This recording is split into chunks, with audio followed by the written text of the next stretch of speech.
বৃষ্টি হবে অথচ মজার খিচুড়ি প্লেটার হবে না, সেটা কি হতে পারে? তো চলুন খুব সহজে আজকের খিচুড়ি প্লেটারটা সাজানো দেখে নিই। আর প্রতিটা রেসিপি আপনাদের সাথে একটু একটু করে শেয়ার করব।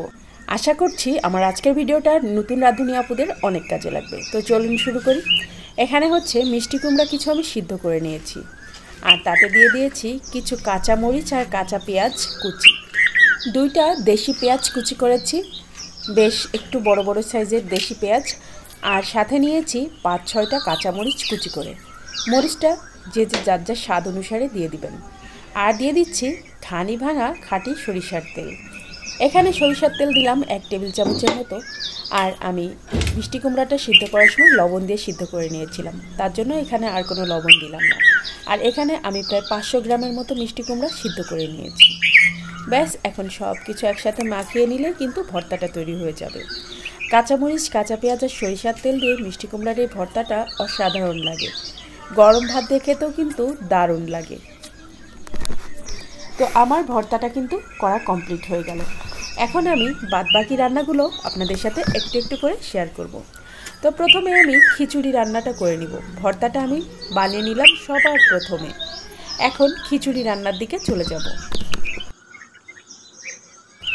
চুলা একটা কড়াই বসিয়ে দিয়েছি, আর তাতে দিয়ে দিচ্ছি 1.5 টেবিল চামচ সরিষার তেল। আর এর মধ্যে এখন আমি কাঁচামরিচ, কাঁচা পেঁয়াজ, রসুন কুচি দিয়ে দিব। তো এখানে আমি দিয়ে দিলাম পেঁয়াজ, রসুন আর কাঁচামরিচের কুচি। আমি একটু বেশি করেই কাঁচামরিচ, পেঁয়াজ, রসুন দিয়েছি, যদিও আমি অল্প একটু খিচুড়ি রান্না করব। এখানে আমি 3টা দেশি পেঁয়াজ, 3টা দেশি রসুন আর কয়েকটা 5-6টা কাঁচামরিচ ফালি করে কেটে দিয়েছি। আর তাতে দিয়ে দিলাম চাল আর ডালের মিশ্রণটা। কাঁচামরিচ আর পেঁয়াজটা, রসুনটা অল্প একটু ভেজে নিয়েছি, আর তার মধ্যে আমি চাল ডালের মিশ্রণটা দিয়ে দিলাম। এখানে আমি চাল নিয়েছি 250 গ্রাম আর ডাল নিয়েছি 250 গ্রাম। একেবারে সমান সমান চাল আর ডাল। ডাল বিভিন্ন রকম মিশিয়ে নিয়েছি, এখানে মুগ ডাল, মসুর ডাল, 2 রকমের ডাল আছে। আর দিয়ে দিলাম হালকা একটু লবণ। এখন সব কিছু একসাথে দিয়ে ভালো করে কষিয়ে নিতে হবে। একটু হলুদও দিয়ে দিলাম। হলুদটা পরে দিলেও হয়, কোনো সমস্যা নেই, তারপরেও আমি দিয়ে দিলাম। এখন একটু নেড়ে চেড়ে ভালো করে কষিয়ে নিতে হবে। খুব ভালো করে কষিয়ে নিলে খিচুড়িটা কিন্তু খেতে খুব মজা হয়। এখানে আমি পোলাও চাল ইউজ করেছি, চিনি গুঁড়া চাল।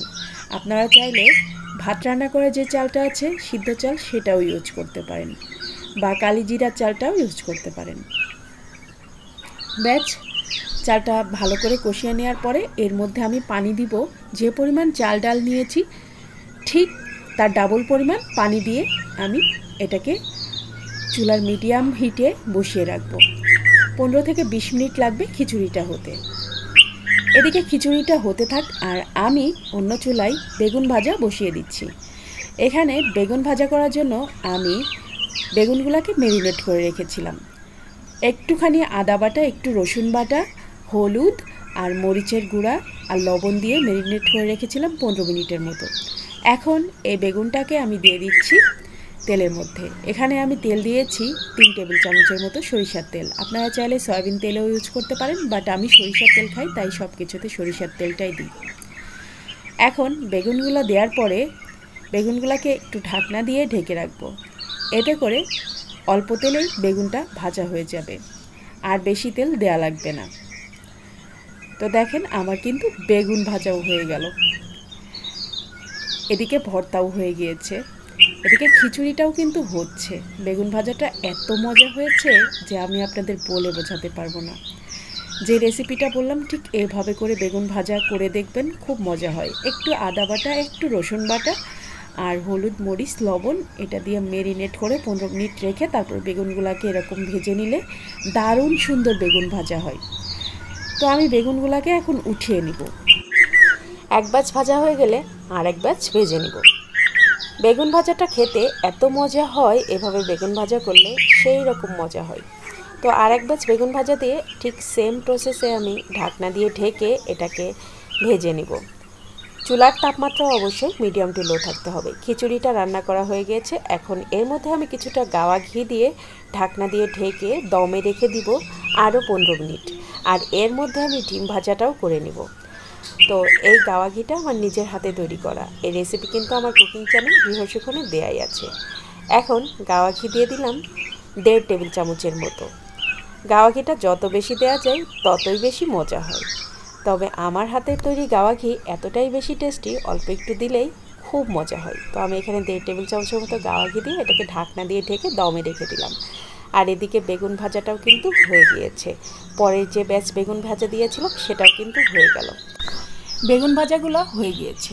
এখন সব কিছু একসাথে তুলে নিচ্ছি। আর এরপরে এর মধ্যে আর 2 চা চামচ মতো তেল দিব, সরিষার তেল দিয়ে একটুখানি পেঁয়াজ আর মরিচ টেলে নিব। জাস্ট একটা দেশি পেঁয়াজ দিয়েছি আর 2-4টা কাঁচামরিচ ফালি করে কেটে দিয়েছি। একটু ভেজে নিয়ে তার মধ্যে সবগুলা বেগুন ভাজা দিয়ে দিলাম। খুব সুন্দর একটা ফ্লেভার অ্যাড হয় এতে।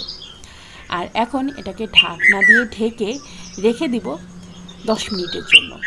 দমে রেখে দিলে বেগুন ভাজাটা এত বেশি ভালো হয়, এরকম পেঁয়াজ মরিচ দিয়ে একবার খেয়ে দেখবেন, অসাধারণ হয়। আমার বেগুন ভাজা করা কমপ্লিট। এখন এই প্যানেই আমি ডিমটা ভেজে নেব। দিয়ে দিলাম একটু সরিষার তেল আর তাতে ডিমটাকে দিয়ে দিলাম। আগে থেকে পেঁয়াজ মরিচ আর হলুদ আর লবণ দিয়ে গুলে রেখেছিলাম। এখন এই ডিমটা ভেজে নেওয়ার পরে তারপরে প্লেটটা সুন্দর করে সাজিয়ে আপনাদেরকে দেখাচ্ছি। কত সহজে বলেন তো এই কাজগুলো হয়ে গেল। তো বৃষ্টির দিনে এরকমভাবে খিচুড়ি খেলে কিন্তু সবারই ভালো লাগে। বাসার সবাইকে এভাবে খিচুড়ি প্লেটারটা সাজিয়ে দিতে পারেন বৃষ্টির দিনে। এর সাথে আজকে খিচুড়ি প্লেটারে আমি আমের আচার দিয়েছি। তো আমের আচারটা মোটামুটি সবার বাসায় থাকে। আমরা যেহেতু বাঙালি ভোজন প্রিয়, আমরা দেখা যায় যে আমের সিজনে, জলপাইয়ের সিজনে, তেঁতুলের সিজনে বিভিন্ন রকম আচার তৈরি করে থাকি।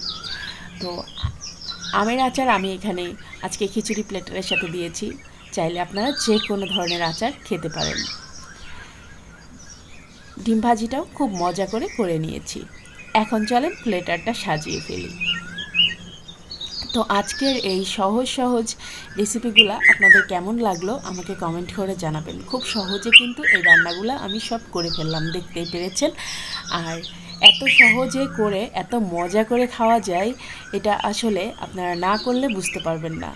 খিচুড়িটা যেমন মজা হয়েছে, প্রতিটা আইটেম মজা হয়েছে। ভর্তাটাও মজা, বেগুন ভাজাটাও মজা, আবার ডিম ভাজিটাও মজা।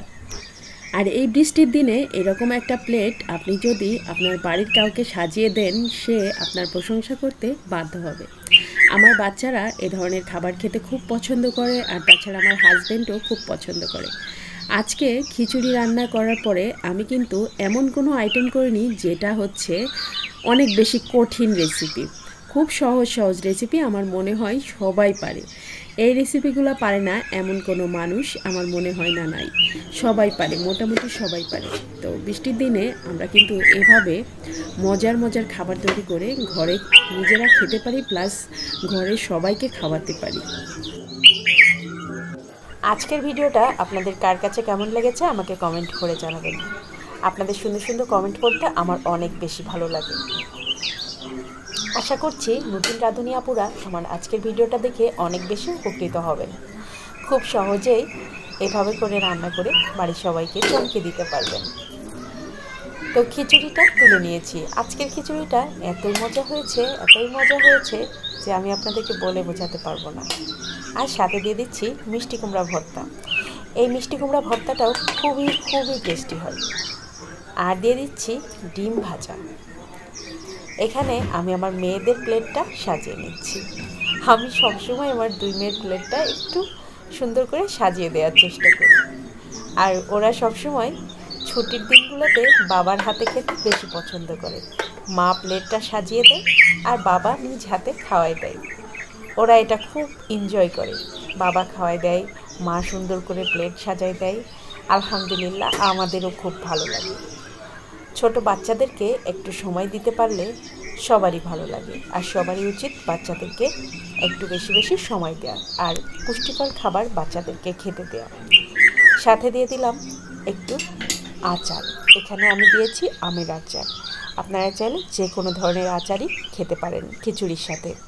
তবে আমের আচারটা সবার বাড়িতে কম বেশি থাকে, তাই আমের আচারটা ছিল আমার কাছে, আমি আমের আচারটাই দিলাম।